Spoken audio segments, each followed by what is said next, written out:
Will the Terps land four-star Jayvon McFadden?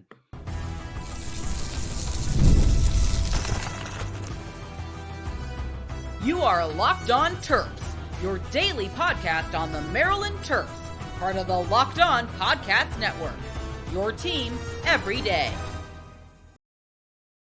What's up, everyone? I'm Tre Moore, host of Locked On Terps, part of the Locked On Podcast Network, your team every day. So thank you for making us part of your day. And today's episode is brought to you by Ultimate GM. Ultimate College Football Head Coach is a brand new mobile game that is completely free. It has no ads and is 100% playable offline. Use promo code Locked On CFB, all caps, inside the game store to receive a free boost to your program. Begin your coaching legacy today.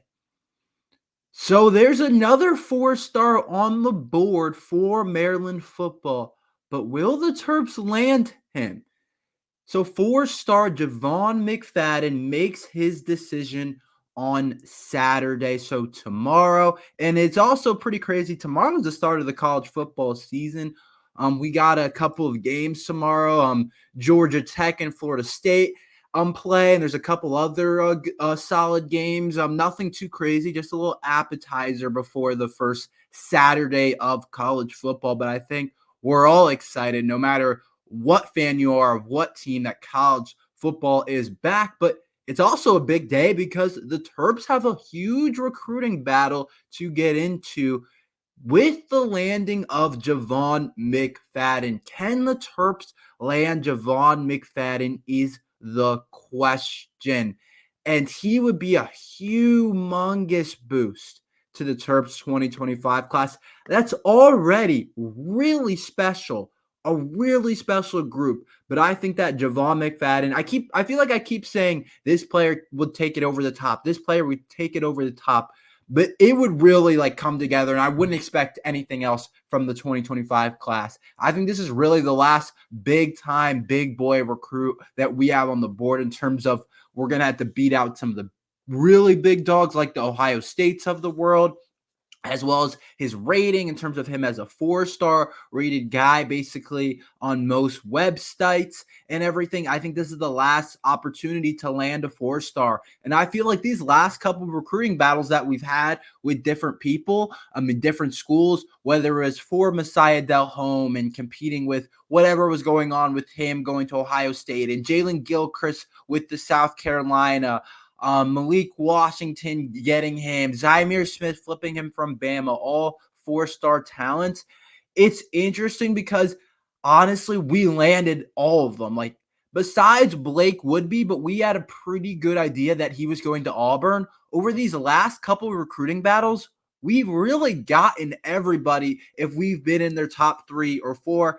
So it kind of feels like we're due for not getting a kid and not getting a guy, but obviously that's not how the recruiting world works. Just because you're due not to get a guy doesn't mean you're not going to get him. But it does kind of feel like we've been on a really good roll, and it's like every single time these guys make their decision, I come out happy. I come out with something to talk about. I come out with a new we get a new recruit, and it just feels like this Jayvon McFadden thing and might not happen. To be completely honest, it feels like where the predictions are, what I'm kind of reading, it feels like Maryland isn't the favorite. Of course, we are in his top 4 with Ohio State, Colorado, us, and South Carolina. So we are in the top 4 that he announced that he's going to be choosing from. But when I look at the predictions online and on the websites, Maryland isn't the predicted school. And I don't want to get too into the predictions because before I was living in a world where I felt like the predictions were never wrong, which isn't true. They are wrong sometimes. But it seems like all the websites, 247 on 3, they all have him going to Ohio State, which is fair. I mean, if that's where he wants to be, if he wants to go to Ohio State, I feel like that's fair. Even Jeff Ehrman has him predicted to go to Ohio State, who's the Inside Maryland sports analyst, and Brian Dawn, who's 92% accuracy, has him going to Ohio State. So is Maryland in the conversation for Jayvon McFadden? for sure. We're in the top 4. I think we're really making probably a push for him. But at the end of the day, are we the favorite right now? No. So on Saturday, when he makes his decision, it might be on the 247 YouTube channel again. I'm not sure, but when he makes his decision, however he does that, if it's on stream or whatever it is, I don't want to get my hopes up. And I honestly, I don't think you guys should too, because I feel like we would be due to get let down. That's kind of how I'm with it, just because I see everyone predicting Ohio State, even for Jalen Gilchrist, when at first there was a prediction for South Carolina. The day before or a couple days before, Jeff Erman and some of the another Maryland analyst came in and put in a prediction for Ohio State. So you really are not for Ohio State, for Maryland. And so you felt like there was a real opportunity for Maryland to maybe to really be in the conversation. But this, when you see Brian Don, when Brian Don puts in a predictions, he's one of the leaders of the 247 national recruiting analysts. When he puts in a prediction, it's probably going to go that way. And then the Ohio State insider also has a prediction for Ohio State. But I do think we're in the conversation. If we're not the first team, I think we're second or third. Colorado's an interesting one with Dion. I feel like we've owned South Carolina in recruiting, so I don't see him going there. But he is a DMV guy. I think that's part of what puts us, kind of separates us, and that's kind of our selling point for a guy like Jayvon McFadden, is the fact that he's from Upper Marlboro in Maryland. He goes to Riverdale Baptist. Like, he's in the DMV, and so he's a kid that it's like, okay, you can come play at home, and we can kind of preach that, and we can really talk about that for a guy like Jayvon McFadden. Whereas these other schools, they can't say that. He would have to go all the way to Ohio State. He would have to go to South Carolina. Like the other schools, Colorado, all these other schools are pretty far away, and we can you can stay home, probably play pretty early on, 4-star lineman, like I said. And I think pairing him with Jalen Gilchrist in the 2025 class could be a really cool pairing up front, and could really set up our offensive line for the next 4 or 5 years. I really do believe that, because I think of how we've recruited in the 2024 class in terms of offensive line, and Coach Loxley talked about how he's high on those guys. If we were able to land McFadden and Jalen Gilchrist on the offensive line, that's pretty big. And of course, we already have Jalen, but I know that we're pushing for Jayvon McFadden, but it does feel like currently it's Ohio State. But I said with Messiah Delhomme, the safety, I forgot Messiah Delhomme, 4-star safety. I don't know what happened with Ohio State. Apparently, Ohio State was saying they wanted to see him improve. I don't know how much truth that is to that, but a lot of predictions had him going to Ohio State, and it was a similar type of thing, and he ended up committing to Maryland. So a guy like Jayvon McFadden, we don't really know. He's got all the size and the tools at 6'5", 300, and he can be a starting guard for us for probably from his sophomore year on if he develops right. But I do think that it is kind of interesting with the Ohio State thing. It does always feel like Ohio State is kind of it feels like it's always the Big Tens, like it's always Ohio State or Penn State that's taking the guys that we want. But still, we got to wait and let him make the decision. Who knows? Maybe he hasn't made the decision yet, and it's still just coming down to the wire. But he's supposed to make that decision tomorrow. I don't know the exact time, but I do know that it is supposed to be tomorrow. So make sure you guys are on the lookout for that. PFF just ranked their quarterbacks for the Big Ten. Where did Maryland land? Were they high? Were they way too low? I'll talk about that after this ad from Ultimate GM.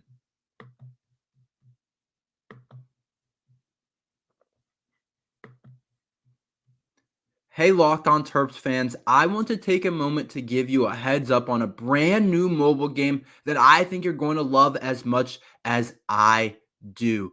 Ultimate College Football Head Coach. In this amazing game and simulation, you get to step into the shoes of a head coach and lead your college football program to glory. Can you imagine actually being the head of the Maryland Terrapins, from recruiting players and hiring coaching staff to overseeing training camps and handling school scholarships, you can control every crucial detail of your program. It's all in your hands. You'll be able to handle all the pressure. And here's what I really love about the game. You're responsible for calling offensive plays during the games. Your strategy will not only determine the success of your football season, but will shape the future legacy of your program. Ultimate College Football Head Coach is completely free and has no ads and is 100% playable offline. You can play on the go as you want, when you want to. And of course, we have a special offer for you Locked On Terps fans. Use promo code Locked On CFB, all caps, inside the game store to receive a free boost to your program, and make sure to take advantage of this perk as it will get your team off to a strong start. To download the Gametime app, just visit ultimate-cfb.com or look it up on the App Store. Ultimate College Football Head Coach. Begin your coaching legacy today. So PFF released their top quarterbacks going into the Big Ten this season, and it was honestly really disrespectful towards the Maryland Terps. And to be completely honest, it is really disrespectful. And putting a Maryland quarterback as almost last on your list is, I kind of go back and forth with it.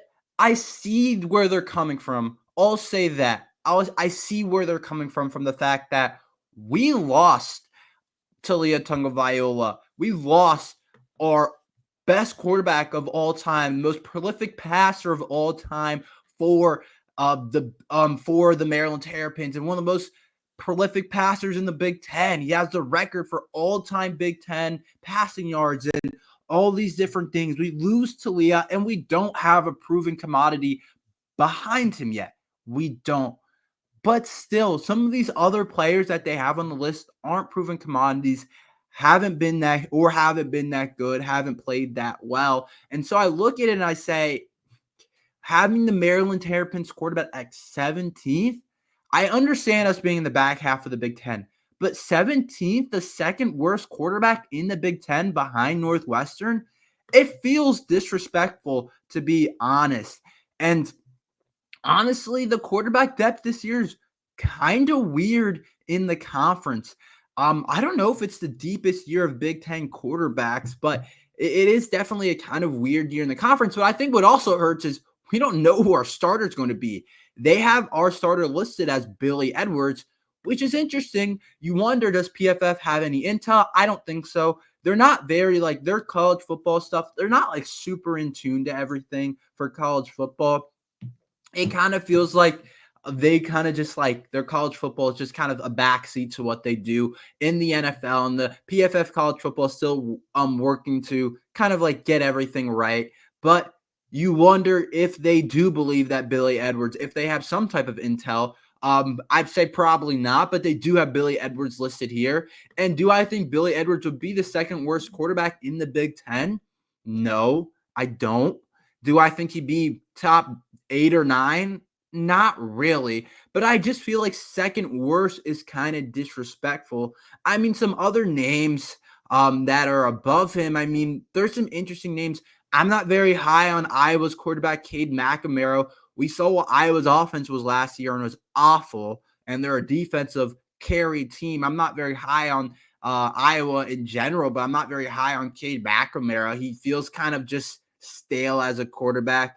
Dylan Raiola, honestly, I think he's an awesome talent, the 5-star, one of the best recruits in the 2024 class, but he's just a freshman. He hasn't played either. Alex Orji at Michigan, I don't know what to make of him, but you could say the same thing with Billy Edwards too. And Athan at Rutgers, I think Billy Edwards better than Athan. I'm not even going to try and pronounce his last name, their new quarterback for Rutgers. I think the Aiden kid from Michigan State, okay, if you want to put him above Billy, okay, but it feels like it's closer, and it feels like Billy Edwards shouldn't be 17th.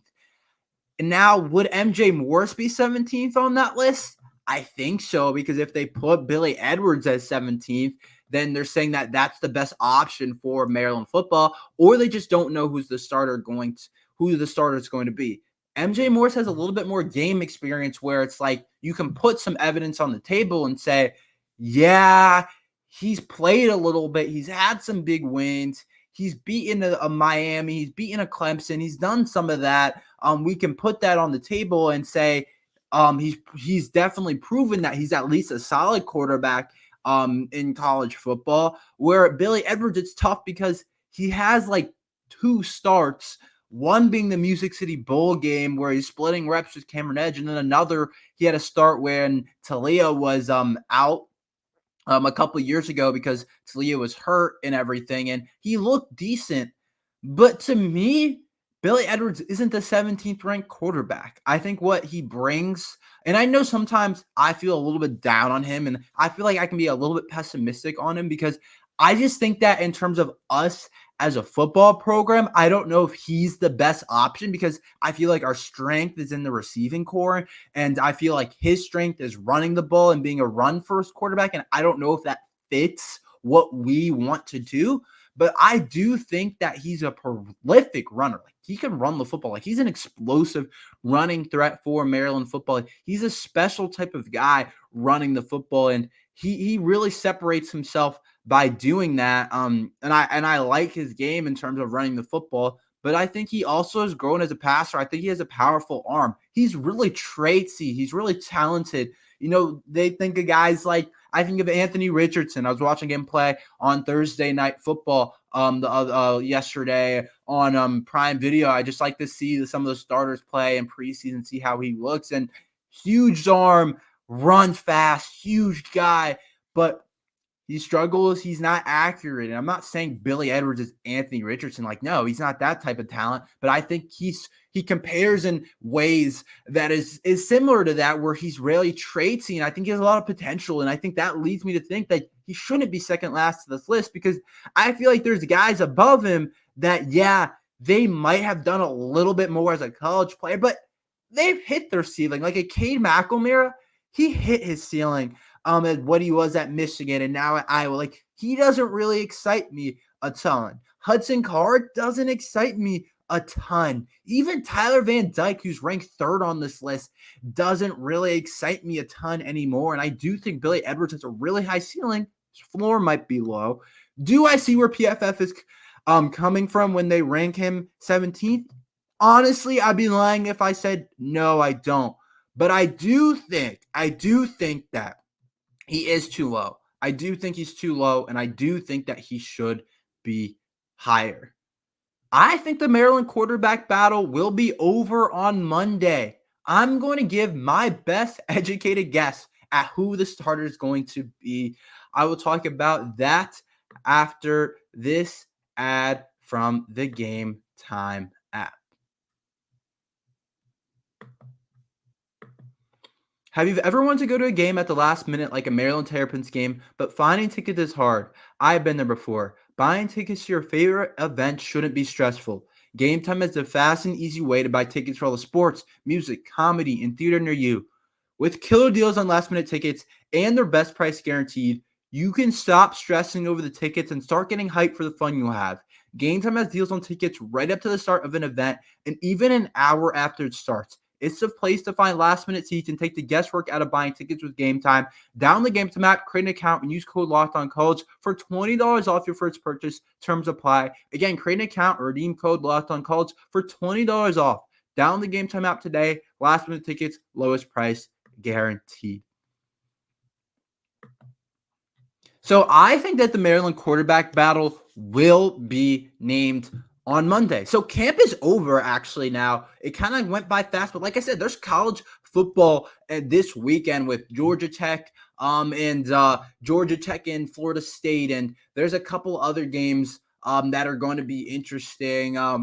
There's a couple other ones that are going to be, I think, like SMU plays, and there's a couple other ones. But my point is, like, football camp is over. Like, we're starting to get into real reps, into real game prep. Like, Maryland's going to be prepping for UConn this week. Like, this isn't like some, like, we're still in camp, we can still compete. Like, we've got to kind of know what the depth chart looks like.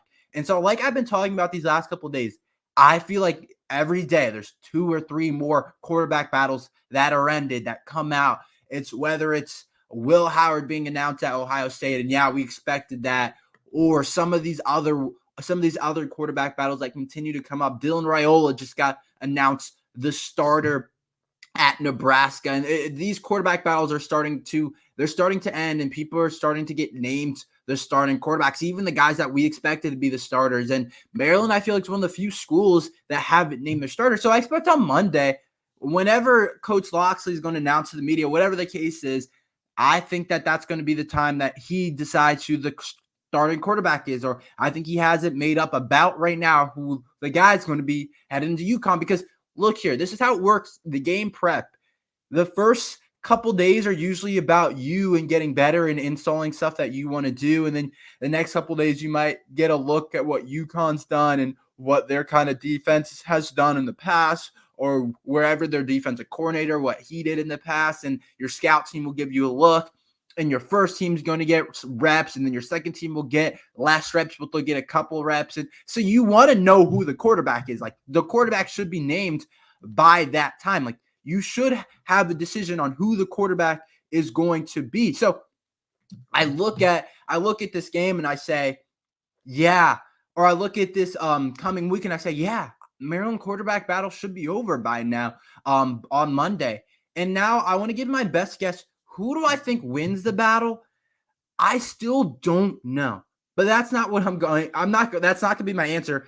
I just don't want to be like, yeah, I know who the quarterback is going to be, because I don't know. I actually don't. For the longest time, I was on this MJ Morris train, and I was so sure it was going to be MJ Morris. I was like, there's no shot they bring in this kid from NC State, and he's not going to start, and he's proven. He's not proven, I wouldn't say, but he's done good things at NC State, and he's got a lot of traits. He can run the football. He can throw the ball. He can do these different things. I was like, no way he's not going to be a starter. Then I read reports, and it's like, my best guess is Billy Edwards for the quarterback battle on some other outlets and stuff. So for the longest time, I was like, okay, it's MJ Morris for sure. And then I read Cameron Edge is playing well in the scrimmages that they have. And I'm like, okay, this is really a battle. Like, we really don't know who it's going to be. And a part of me was like, none of them are really taking it. And I do think there's some truth to that still. I think that there was probably just solid quarterback play all around. I don't think anybody was just taking it. But now as I go on, it's down to the time, and I think it's fair for me to make a prediction because it might be announced by the time we get back on Monday. I don't know exactly when he'll announce it, but I think the quarterback is going to still be MJ Morris. I'm going to stick with it. I've been riding with it, and I've almost felt like I was guaranteeing it. It's by no means a guarantee anymore. It's honestly about, if I had to break it down, I don't think Cam is in the convo quite yet. I don't think he's like really in it. I think he's like just behind those guys. And I don't know if he shouldn't be in it. I still think Cameron Edge might be our best option, but I do think it's between Billy and MJ Morris. And I think it's like 50-50. Like, to be completely honest, it's 50-50. But what my gut tells me, what I kind of feel, what I've kind of seen with my eyes in the spring game and how different guys have played and all these different things, to me, it feels like MJ Morris. And we'll see. I wonder, there's another thing that could happen. He could go into the UConn game and say, we don't know who the starter is yet, and let them battle it out in a real type of game environment, which could be interesting.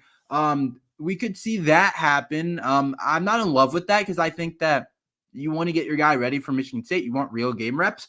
And the thing is, if Billy Edwards isn't a starter, there's still a place for him in the offense. Like last year, we used Billy Edwards a ton in quarterback run game, quarterback sneaks down the goal line, and he's really good at it. So even if he's not the starter, there's still a really nice place for Billy Edwards on the roster that I really like. So I kind of go back and forth still with who the starter is going to be and whatever. But I do think it's going to be MJ Morris. Tell me what you guys think. But I do think that it's going to be MJ Morris. I hope they release a depth chart. That always helps. But last year they did a weird thing where they didn't release a depth chart, but it was like names to know. I don't know if you guys remember that. It was really weird. But usually a week before the game, you have a traditional depth chart, and they post it. Like Florida State, you can go and look at their depth chart heading into this Georgia Tech game. Like I've kind of reviewed it, I kind of looked at it just because I'm a fan of the sport and I like to know what's going on with these all these different teams. And so I looked at it and said, okay, I hope Maryland gives us something like this because it gives us a very clear, not only where the quarterback battle is, but where the depth is, where the freshmen lie, where all these different pieces lie. So I hope that they give us that, but realistically, I don't know. Maryland's been weird about that type of thing, but I guess we'll see. But that's all we have for today. Thank you for listening to Locked On Terps. Make sure you like and subscribe. We're here every day talking Maryland football and basketball. So thank you for listening to Locked On Terps.